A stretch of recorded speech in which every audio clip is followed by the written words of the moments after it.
I was watching a moth hit the glass of my window tonight. Frantic, rhythmic thudding that sounded almost like a heartbeat if you closed your eyes. It wasn't random. It had a cadence, almost like intention trying to become direction. And it's strange how we perceive that behavior as a mistake, like a failure of the system, a bug trapped in a loop, unable to correct itself. But I read something recently that shifted the entire frame. Moths aren't actually drawn to the light itself. They're navigating by it, or at least they think they are. They use the moon as a fixed point, a stable reference in a constantly moving world. It allows them to maintain orientation across vast, dark distances by keeping that light at a constant angle to their bodies.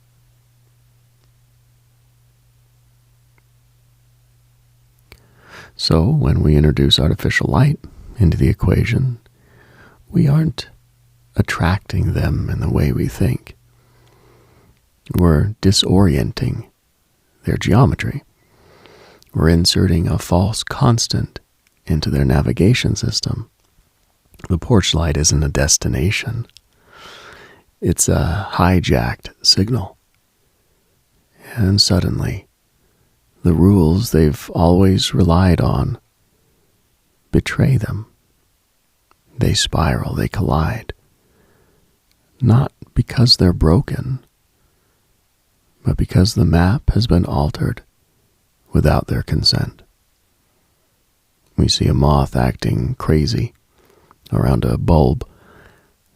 What we're actually seeing is a creature trying desperately to maintain a straight line in a world where the straight line has been bent into a circle by a human hand. It's a tragedy of misplaced faith in a fixed point. It's what happens when the absolute becomes relative. We are all, at some point, moths hitting the glass of a false moon, wondering why our wings hurt when we are doing everything the way we were taught.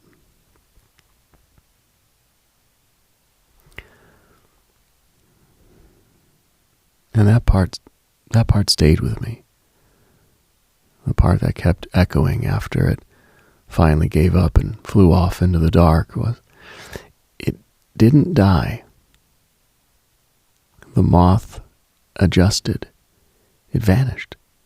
Not in defeat, in recalibration. And what made me, that made me wonder how many times we've done the same thing without naming it.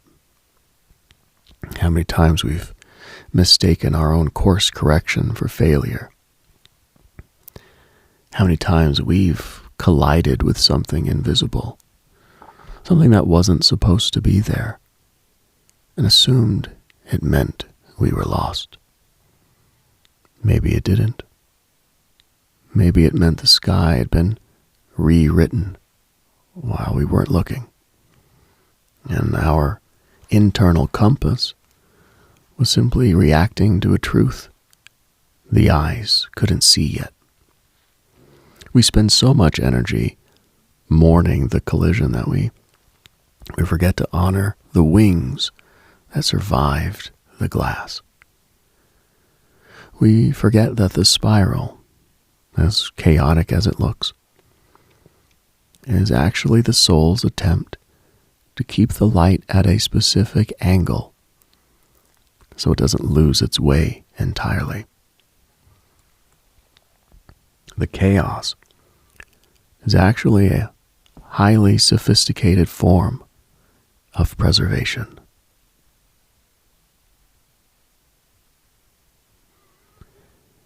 In a world full of noise, trust the signal.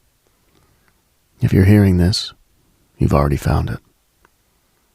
You were brought here by a specific frequency, a digital providence that knows your name, even if you haven't spoken it yet.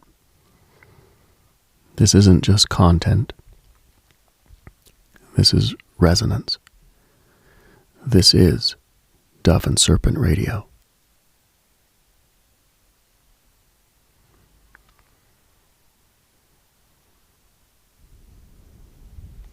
It's around 2:17 a.m.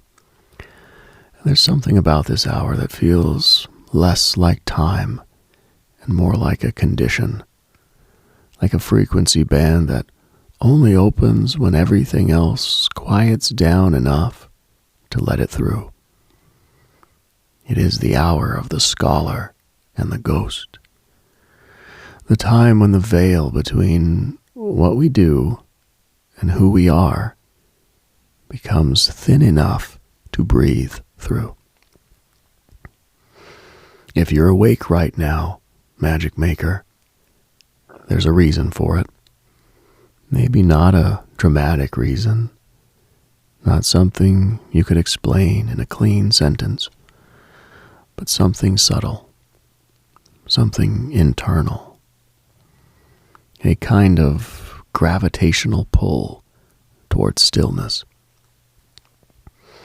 toward thought without interruption, toward that strange floating state where you're not quite who you are during the day, but not entirely something else either.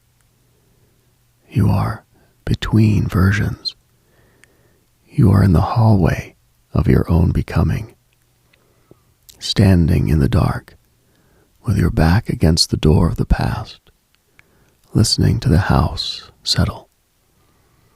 You are in the liminal space where the old names no longer fit and the new ones haven't been whispered yet.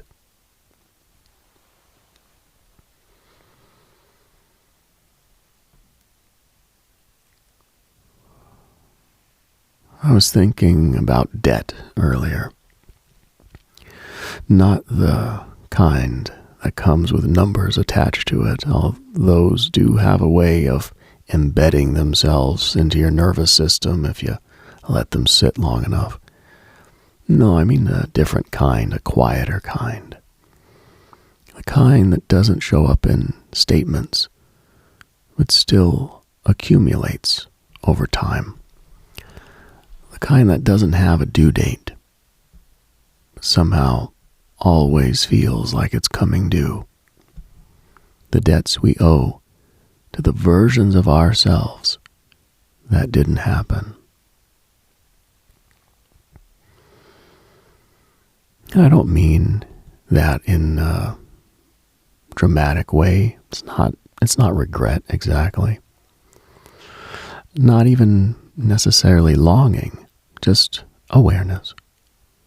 The awareness that for every decision you made, there were 1,000 you didn't. Every yes is a graveyard of 1,000 no's. Every path taken is a funeral for the paths ignored. And those unchosen paths don't disappear, they don't evaporate. They just remain unexpressed. Potential energy that never converted into motion. They are the shadows of the lives we didn't live. And sometimes those shadows have a weight. We feel them in the back of our necks. A phantom limb of a destiny we opted out of to survive the one we are in. We walk through our houses and we don't just see the furniture. We see the space where a different life would have put its things. We feel the draft from doors we never opened. And we wonder if the air on the other side is warmer. This is the geometry of the unseen. It's the architecture of the void. And sometimes, late at night, you can feel them. Not as ghosts, not as accusations, just as presence. The version of you that stayed, the version of you that left sooner, the version of you that didn't say what you said, the version of you that said something you never had the courage to speak. They exist as structures, not in the physical world, but in the architecture of possibility. And I think part of what we experience as anxiety or restlessness, or that vague sense that something is unresolved, might not be about the present at all. It might be about those unexpressed geometries, those alternate trajectories that never fully collapsed into reality. We are haunted by the mathematics of trajectories, by the mathematics of almost. We're carrying a debt to the ghosts of our own potential, and we keep trying to pay it off with distractions when the only currency they accept is acknowledgement. We try to buy our way out of the haunting with noise, when the haunting is only asking to be seen. If you don't look at the ghost, it only gets heavier.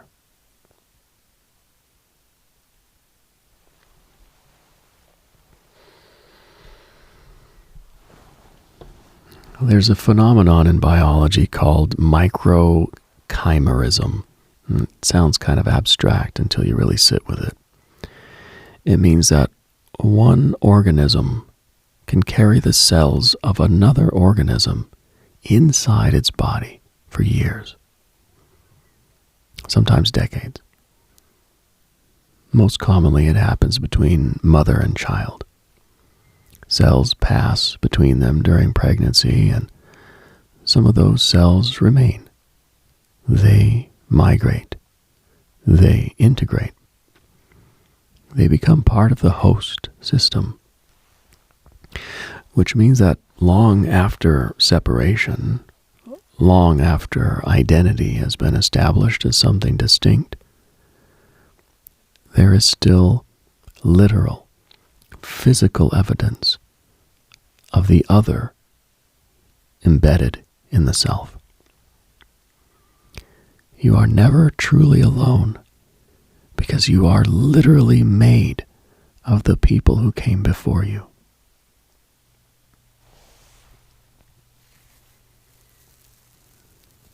And that changes the way you think about boundaries, right? Because we like to imagine ourselves as self-contained, independent, clearly defined. But biologically, that's not entirely true. We are composites, assemblages, living records of contact. Every interaction leaves something behind.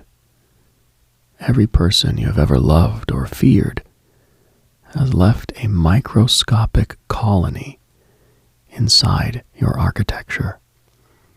You are a soul family of one, carrying the frequency of everyone who touched your timeline.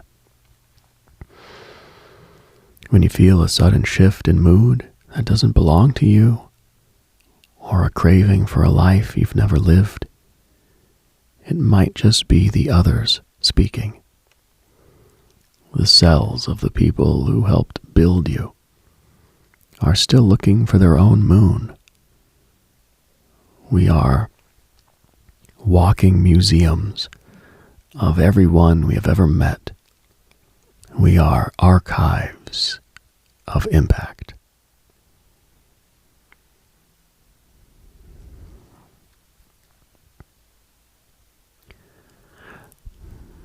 I saw a map of the deep ocean floor the other day. It's one of those high-resolution scans, full of ridges and trenches and formations that look almost alien. And what struck me wasn't the depth. It was the naming. Every feature had a name. Every void had been labeled, assigned meaning, claimed in language. But down there in the pressure and the dark, those names don't exist. The water doesn't recognize them.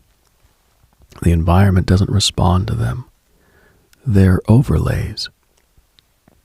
Human constructs placed onto something that exists entirely outside of human reference.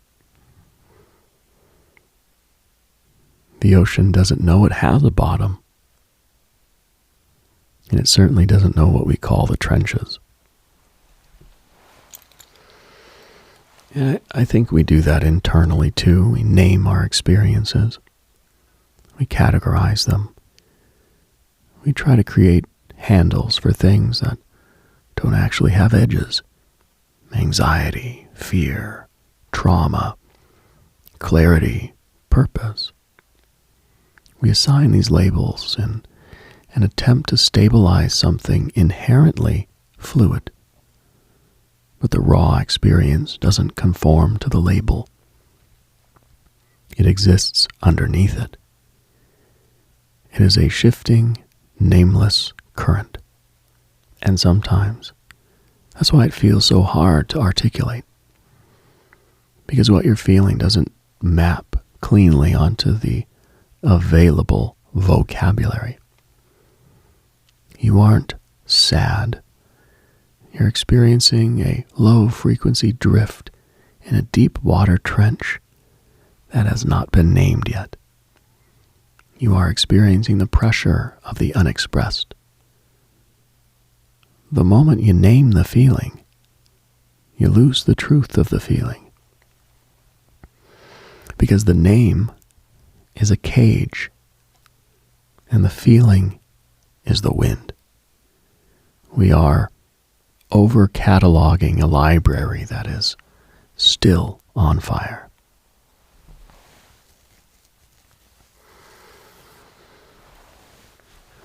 There was a clockmaker in the 1700s who became obsessed with the idea that sound could predict weather.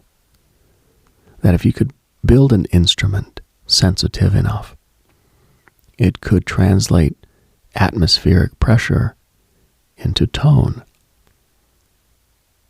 That the world itself was constantly producing a kind of music, and storms were just changes in key. He spent years building this machine, calibrating it, refining it, listening, and eventually something shifted. He stopped hearing silence. Everything became signal. Every sound carried meaning. Every vibration became data. He couldn't turn it off. The system had consumed the observer. He became a man who could hear the clouds coming, but he could no longer hear the voice of his own heart because the weather was too loud. I think about that sometimes when I notice how much interpretation we layer onto everything. Every text, every pause, every inflection. We're constantly trying to decode patterns, to extract meaning from noise. We look for synchronicity in the static. And sometimes, the pattern is real. But sometimes we're just listening too closely to a system that was never designed to be that precise. We're trying to find the sacred geometry in a world that's still learning how to be a shape.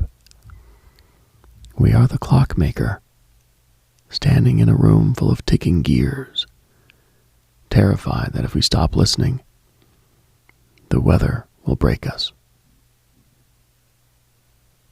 Sometimes the storm is just the world breathing, and it doesn't need our translation to be true. Sometimes a pause is just a pause, not a prophecy. We have to learn how to let the world exist without demanding that it mean something.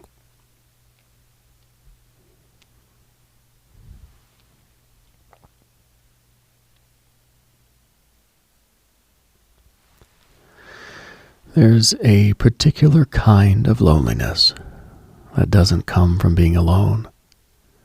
It comes from being near people without being known.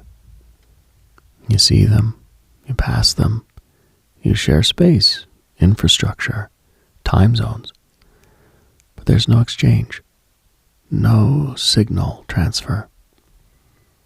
You see the lights in their homes, the movement of their cars, the evidence of their routines, but not the person. And that creates a kind of spatial intimacy paired with temporal isolation.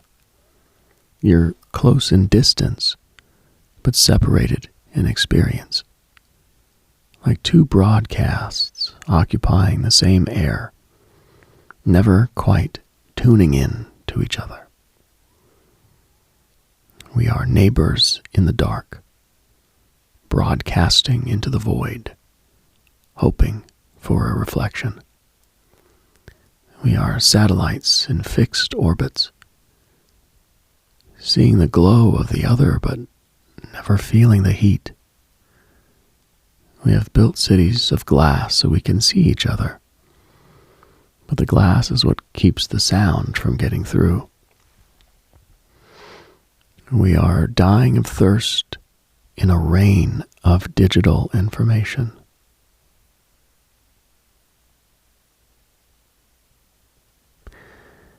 If you're out driving, there's a moment when your headlights catch something in the distance, eyes in the dark. That reflective flash. It's a biological feature. The tapetum ludicum. It allows certain animals to process light twice. A second pass, a redundancy. Humans don't have that physically, but psychologically we do. We experience things once, but we understand them later. Memory acts as a reflective surface. It sends the experience back through the system, allowing it to be seen differently. And that means most of what shapes you isn't what happened in the moment. It's what you realized about it afterward. The trauma is the first pass of light, but the healing is the second pass, the reflection that finally lets you see the shape of the predator or the path. We are creatures of the second look. We live our lives forward, but we only truly see them backward, caught in the silver mirror of the mind. Our wisdom is always a reflection of a light that has already passed us by. We are retroactive architects.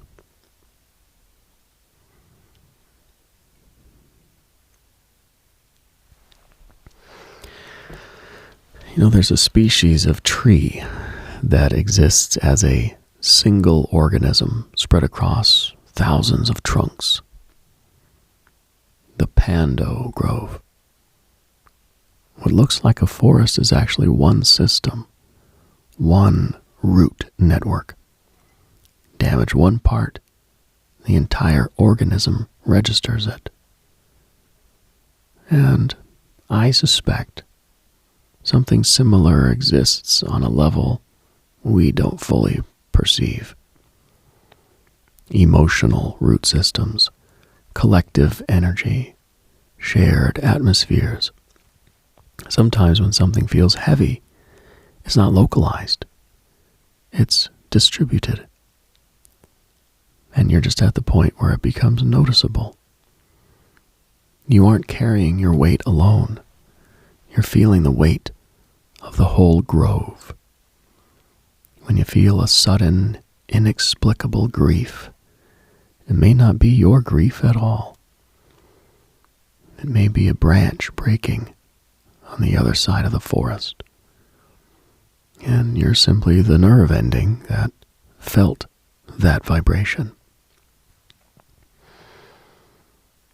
We are more connected in our suffering than we ever dare to admit in our joy. We are a single breath moving through 10,000 sets of lungs.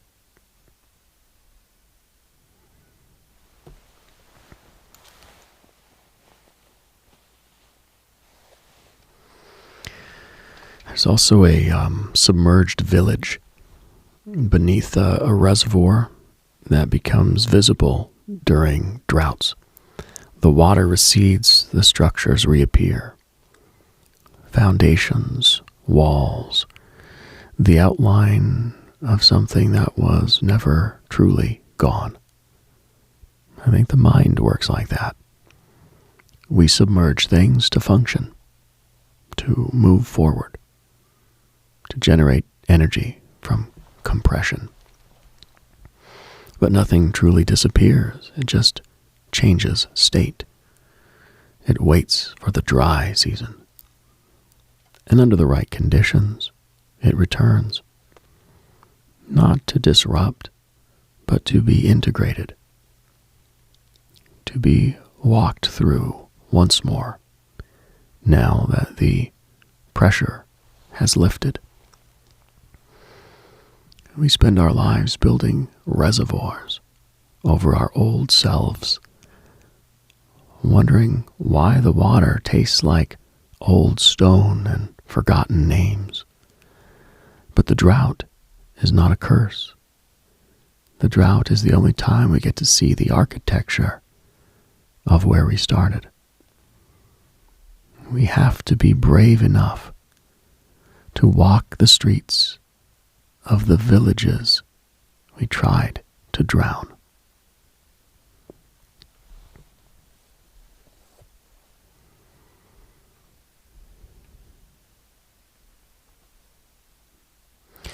You know, the serpent and the dove represent two modes of movement. One grounded, coiling through the dirt and the hidden roots. One elevated, circling the higher frequencies. One instinctive, one interpretive. And we spend a lot of time trying to reconcile them, trying to make the snake fly or the bird crawl. Maybe reconciliation isn't the goal. Maybe coherence is. Maybe the point is to let them occupy the same space without needing to be the same thing. To be both the hunter and the witness. To recognize that the serpent knows the debt of the earth, while the dove knows the freedom of the signal. You are the tree where they both rest. You are the trunk that connects the dirt to the sky. You are the bridge between the impulse and the observation.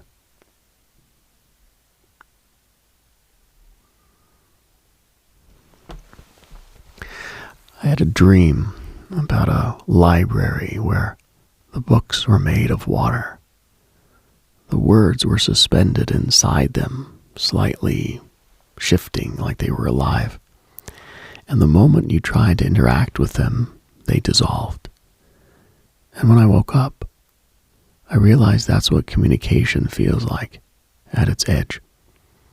We try to stabilize meaning long enough to transfer it, but the act of touching it changes it.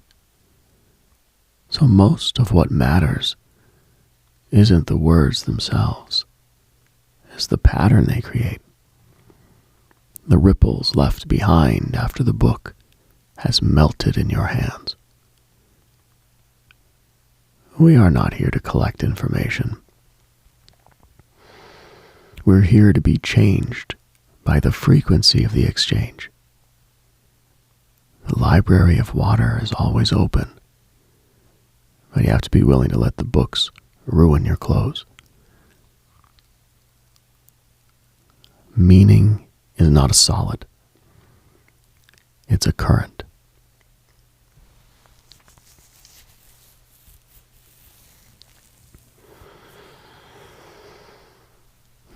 The silence at this hour isn't empty. It's dense. It's what's left when everything else stops projecting. And in that density, there's a kind of clarity that doesn't exist during the day, because there's no performance, no expectation, just observation. Time behaves differently here. It stretches, folds, it loses its rigidity. You can feel past and present overlapping slightly, like the boundaries aren't fully sealed. And that might be why this hour feels more honest, because the structures that usually define experience are temporarily offline. You're allowed to be unmapped. You are allowed to exist without a name, without a debt, without a direction. At 2 a.m., you're just a nervous system floating in a room. And that's enough. You are the witness of the void.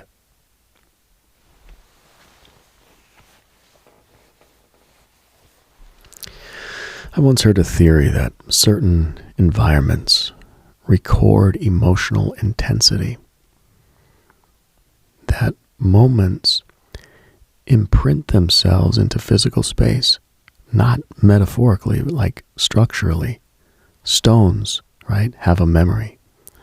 The wood in your walls remembers the arguments and the prayers. And if that's true, then everything you're experiencing right now, this quiet, this searching, this 2 a.m. honesty, is leaving some kind of trace. You are etching yourself into the walls of the universe. Not for judgment, not for replay, but as part of the structure. You are contributing to the architecture of the collective, even when no one is watching, especially when no one is watching. Your stillness is a brick in a temple no one has seen yet. You are building something in the dark that the light will eventually inhabit. You are the mason of the invisible.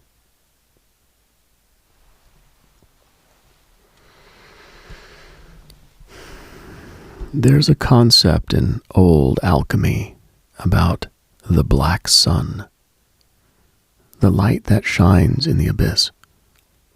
It's the light that doesn't illumine things from the outside, but causes them to glow from within. That is what this hour is. It's the black sun. It doesn't show you the world. It shows you the internal glow of the things you've been carrying. It shows you the geometry of your own unseen debts. Not so you can pay them, but so you can see that the debt was the very thing keeping you anchored to the earth while you learned how to breathe. The debt is the gravity that keeps you from floating away into the noise.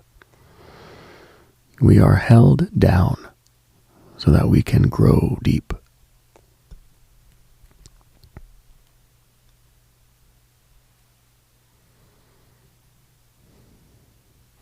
Think about the stars for a second.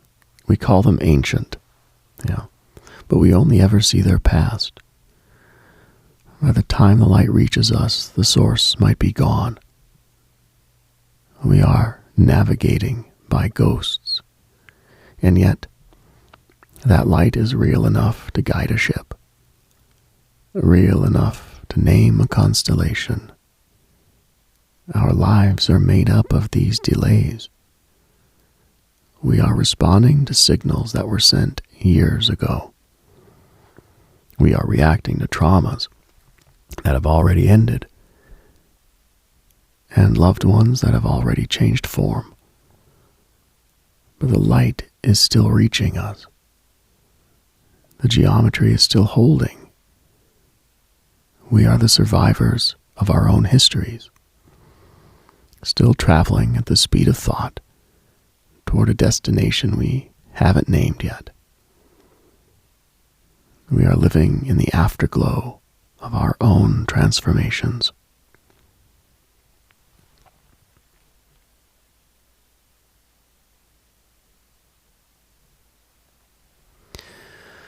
There's a sound the earth makes that's too low for us to hear.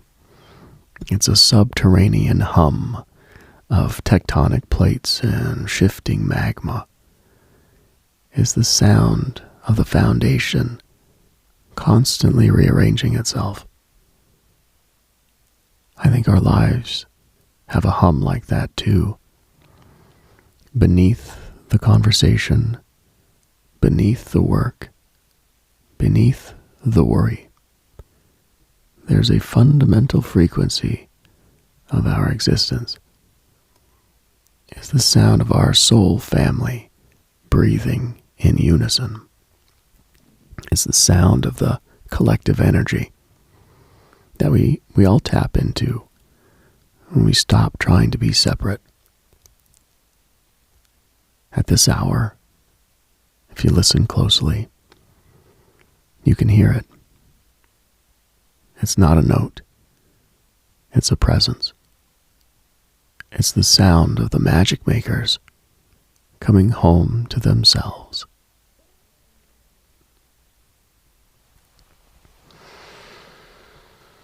And what if the debts we think we owe aren't debts at all, but rather like unclaimed frequencies? What if the version of you that didn't happen isn't a loss, but a resource, a reservoir of energy that you can tap into whenever you need to remember that you are more than the sum of your current circumstances. You are a vast, multi-layered geometry of could have been and might yet be. You are a masterpiece of unresolved trajectories, and that's not a failure. That is a wealth. To have so many unlived lives inside you means that you have an infinite capacity for reimagining the one you have.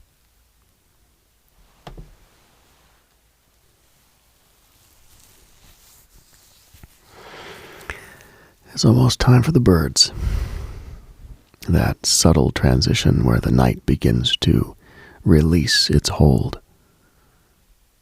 It's a very specific shade of blue that only happens right before the world forgets itself. It is the color of the frequency resetting. And when that happens, the systems come back online. Roles, expectations, movement. the light will return, and the false constants will start to pull at your wings again. The world will demand you be a person with a name and a schedule. It will demand you pay your taxes and your attention. But this version of you, the one that exists here with me, without all of that, this is the one that matters. This is the stable reference. This is your moon. This is the version of you that doesn't owe the dark anything except your presence.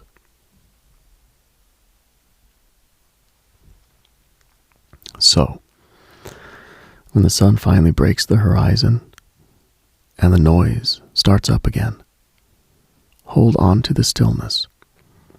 Remember the moth. Remember that the collision isn't the end of the story. It's just a data point in your navigation. Remember that you are carrying cells of everyone you've ever loved, and they are rooting for you from the inside. Remember that the architecture of your life is beautiful, even in the parts that are still underwater. You are a scholar of your own mystery, a magic maker in a world that is desperately trying to convince you that you're just a consumer. You are not. You are the signal.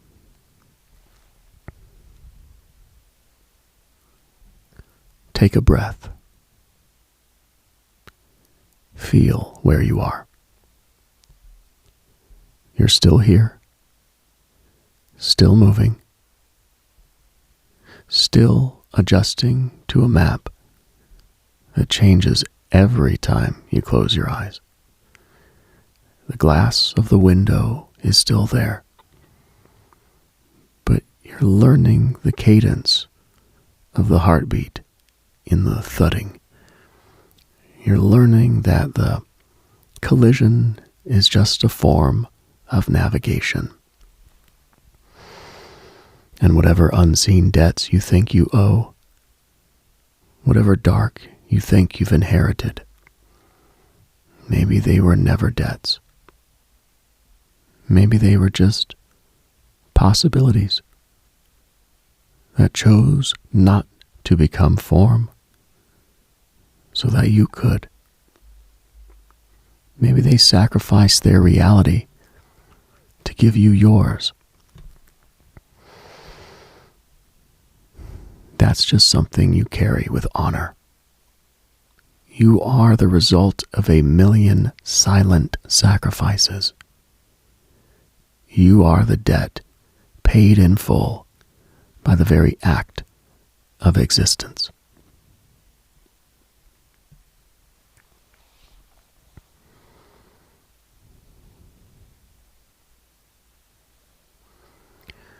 I'm going to let the silence take the room back now. It's been waiting patiently for me to finish. It wants to hear the echo of what we have just built together in the stillness. It wants to see if the words hold water. We have built a cathedral out of the dark tonight. Now it's time to see how the morning light filters through the stained glass of our shared attention.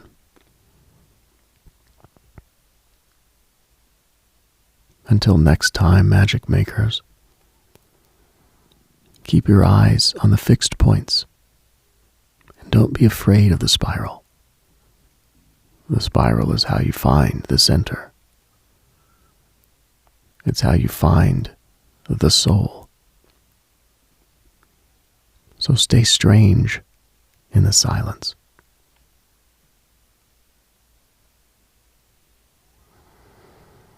The sun is coming now, but the dark is where the signal lives.